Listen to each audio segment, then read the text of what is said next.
स्वागत आहे तुमचं राधाच रसोई घर या माझ्या YouTube चॅनल मध्ये। आज आपण सिमला मिरचीची भाजी पाहणार आहोत। जरा वेगळी आहे, आज स्टफिंग केलेली सिमला मिरची पाहणार आहोत। पाहूया मग त्याची रेसिपी।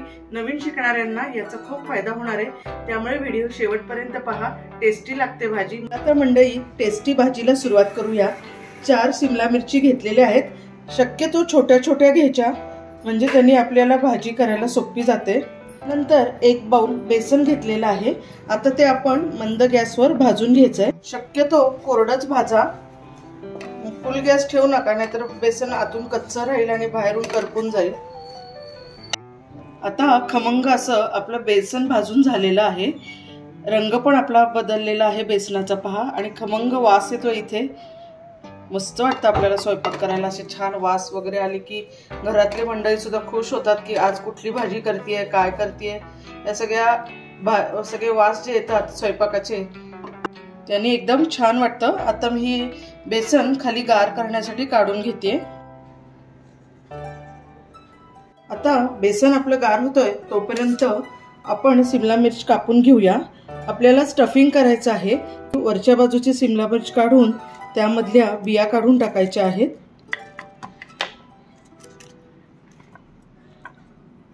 हे पहा, असं आपली सिमला मिर्च कापून झालेली आहे। आता आपल्याला ती स्टफ करायची आहे। त्याच्यासाठी आपल्याला जे सारण लागणार आहे ते आपण आता तयार करूया। पण आपलं आता गार झालेलं आहे, त्यामध्ये साधारण 1 कच्चा कांदा टाकायचा आहे।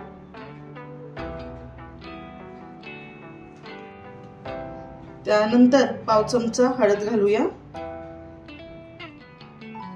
1 चमचा तिखट घालतीये। 1 चमचा धने जिरे पूड। बेसन असल्यामुळे थोडंसं हिंग जास्त घालायचं आहे। चवीपुरतं मीठ। 1 चमचा चिंच गुळाची पेस्ट घालायची आहे। साधारण 1 ते 1.5 चमचा दाण्याचं कूट घालूया आपण, आणि 1 चमचा तेल टाकूया आपण। गार तेल टाकलं तरी हरकत नाही, कारण आपण आता बेसन भाजून घेतलेलं आहे, त्यामुळे आतून कच्चेपणा न राहता छान होण्यासाठी थोडंसं तेल घातलेलं आहे। आता हे सगळं एकजीव करून घ्यायचंय। आता थोडं थोडं पाणी टाकत आपल्याला घट्ट गोळा करून घ्यायचा। याचा पाणी एकदम जास्त टाकायचं नाही, कारण बेसनाला पाणी खूप कमी लागतं। आणि लक्षात ठेवा, कांद्याला सुद्धा पाणी सुटणार आहे, त्यामुळे थोडंसं तेल टाकते अजून। छानपैकी आपण आपला गोळा भिजून झालेला आहे। सारण तयार आहे, मिरच्या पण तयार आहेत। आता आपण त्या भरून घेऊया। आतमध्ये भरून त्याला ही कॅप लावून टाकायची।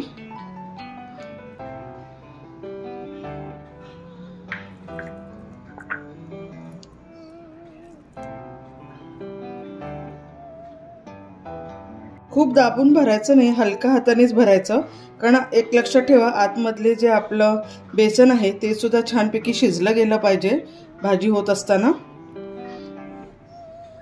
आता भाजी करायला सुरुवात करूया। तेल घेऊया, 2 चमचे तेल। तेल तापलेलं आहे, मी मोहरी टाकते। मोहरी छान तडतडते आहे। मी आता साधारण 1 कांदा चिरलेला टाकते।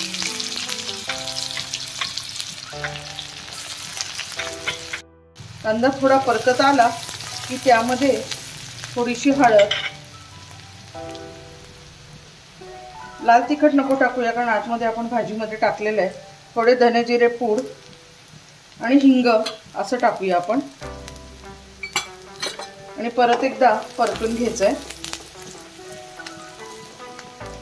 1 मिरची आता आपण ठेवूया।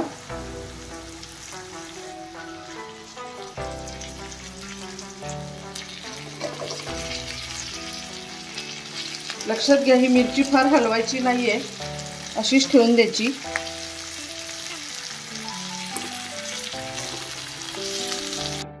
यामध्ये भाजीला वाफ येण्यासाठी थोडंसं पाणी घालायचंय, 2 चमचे।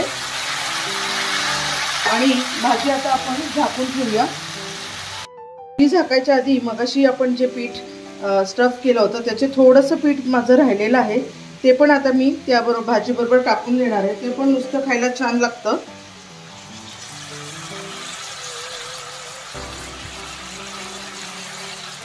झाकून ठेवते.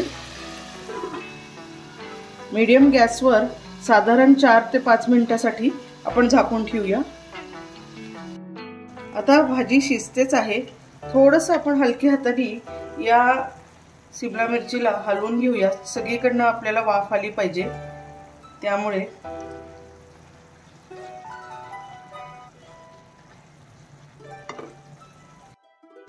जर तुम्हाला गरज वाटली, जर पाणी कमी वाटत असेल तर थोडंसं पाणी वाढवत राहा. एकदम खूप पाणी टाकू नका, नाहीतर मग ते छान लागणार नाही. आणि आता आपण काय करूया की सिमला मिरचीला आपण वरून भाजी छान लागावी म्हणून थोडंसं मीठ घालतोय.